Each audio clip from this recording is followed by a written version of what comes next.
mujer. Antaño muchas cosas fueron condenadas, ¿sí?, cuando llega la cultura de Europa, y hoy todavía lo seguimos practicando.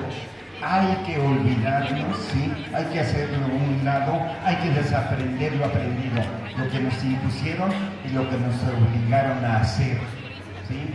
Hay que ser xoxocayotlaca, hay que ser hombres libres, hombres y mujeres libres, ¿sí?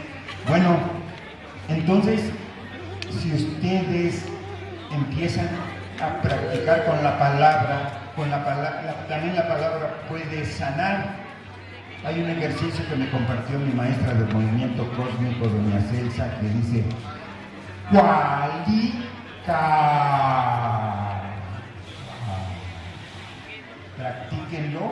Practíquenlo.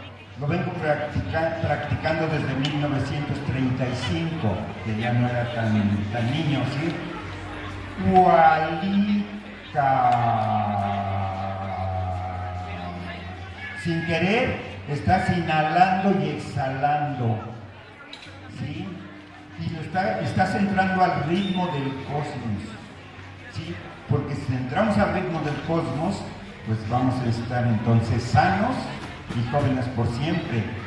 Cualica. Si ustedes ven, abrimos todo el ángulo de la boca. Cualica.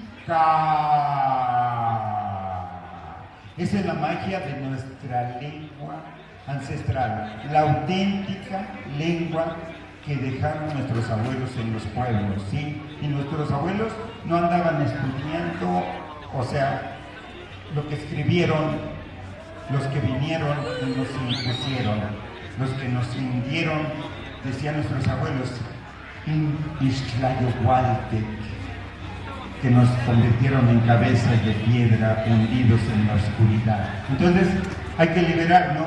¿Y cómo nos vamos a liberar? Bueno, pues les vamos a regalar una flor a cada uno de ustedes para que lo lleven dentro de su corazón, ¿sí? El Cacule Xaxahuenco se los va a ofrendar Canochi y Yolo, Juan Canochi y Nilhuit, Juan Canochi y Nitsisibi, Juan Canochi y Nonnacayo, con toda nuestra mente, con todo nuestro espíritu, con todo nuestro cuerpo y con toda nuestra alma.